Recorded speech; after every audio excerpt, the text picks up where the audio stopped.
ناظرین، ایک 5 سال کی چھوٹی سی لڑکی جس نے زنا بالجبر کے نتیجے میں ایک بچے کو جنم دیا۔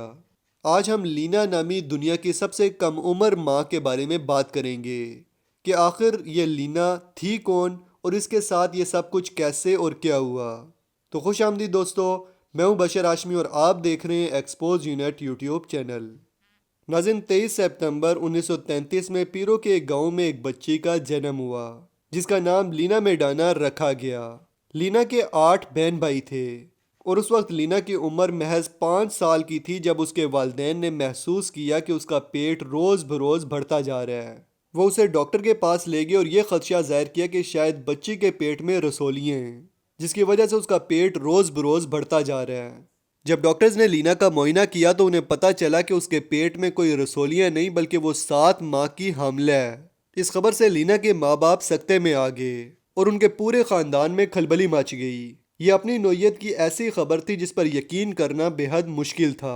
ایک طرف تو لینا کے والدین اس سچ کو ماننے پر تیار ہی نہیں تھے، جبکہ دوسری طرف ڈاکٹرز نے اس غیر معمولی واقعے کی اطلاع پولیس کو دے دی، جس کے نتیجے میں سب سے پہلے لینا کے باپ کو اس کے ریپ کے الزام میں گرفتار کر لیا گیا۔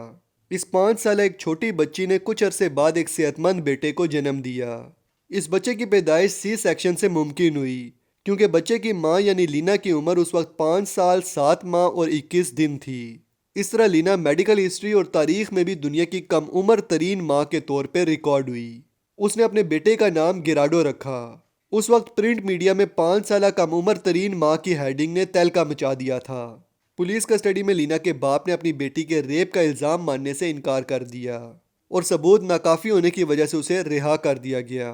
بعد ازاں لینا کے کچھ رشتہ داروں پر شک کا اظہار کر کے انہیں بھی شامل تفتیش کیا گیا، لیکن ان میں بھی کوئی مجرم ثابت نہ ہو سکا۔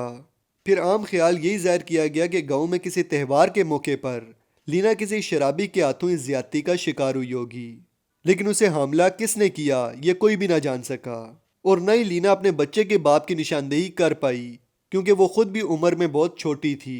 اس طرح وہ مجرم کبھی بھی گرفت میں نہ آ سکا۔ ڈاکٹروں نے انکشاف کیا کہ لینا پریکوشیس پیوبرٹی نامی ایسی بیماری یا موروثی حالت کا شکار ہوئی تھی جس میں کوئی بھی بچہ کم عمر میں ہی بلوغت کو پہنچ جاتا ہے اور وہ ریپروڈکشن کے لیے مکمل طور پہ تیار ہو جاتا ہے۔ ڈاکٹرز کے مطابق ایسا 10,000 میں صرف ایک کیس میں ہوتا ہے اور اس بیماری کا شکار زیادہ تر لڑکیاں ہی ہوتی ہیں۔ بہرحال لینا کا یہ کیس میڈیکل ہسٹری میں ایک انوکھے کیس کے طور پہ دیکھا جاتا ہے۔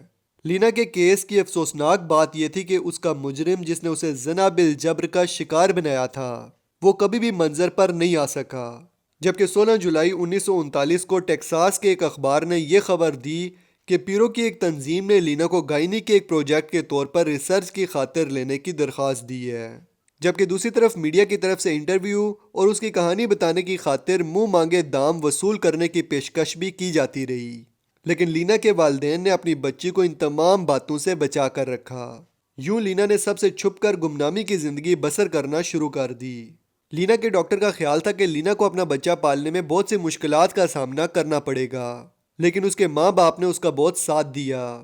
پہلے پہل اس کا بیٹا اسے اپنی بڑی بہن سمجھتا رہا، پھر چند سالوں بعد اسے معلوم ہوا کہ لینا اس کی بہن نہیں بلکہ ماں ہے۔ تعلیم مکمل کرنے کے بعد لینا نے جاب کرنا شروع کر دی اور 30 سال کی عمر میں اس کی شادی ہوئی، جس کے بعد اس نے اپنے دوسرے بیٹے کو جنم دیا۔ سال 1969 میں اس کا پہلا بیٹا 40 سال کی عمر میں بون میرو کی بیماری کی وجہ سے چل بسا۔ اگر اس وقت لینا زندہ ہوتی تو اس کی عمر تقریباً 90 سال ہوگی۔ ناظرین، 21ویں صدی میں ریپ کی خبریں تو ہم آئے روز سنتے رہتے ہیں، جن کو میڈیا اور نوجوانوں کی بے راہ روی کے ساتھ ساتھ عورتوں کی بے پردگی کے ساتھ بھی ملایا جاتا ہے۔ لیکن سوال یہ ہے کہ 20ویں صدی میں ایک کم عمر بچی نے ایسا کیا کیا تھا جس کی وجہ سے اسے درندگی کا شکار بنایا گیا، اور اس کے بعد لوگوں نے اس کا مجرم تلاش کرنے سے زیادہ اس کی ذات میں دلچسپی لی۔ انسانیت کا معیار کتنا گر چکا ہے، سوچئے گا ضرور۔ مجھے امید ہے کہ آج کی یہ ویڈیو آپ کو اچھی لگی ہوگی، تو ویڈیو کو لائک، کمنٹ اور شیئر ضرور کریں۔ مزید ایسی ویڈیوز دیکھنے کے لیے ہمارے چینل ایکسپوز یونٹ کو سبسکرائب کر لیں اور ساتھ میں بیل آئیکن پہ بھی کلک کر دیں تاکہ ہماری نئی آنے والی ویڈیوز آپ کو ٹائم سے ملتی رہیں۔ جلدی ملتے ہیں ایک نئی ویڈیو کے ساتھ، تب تک کے لیے اپنا اور اپنے پیاروں کا خیال رکھیے گا۔ فی امان اللہ۔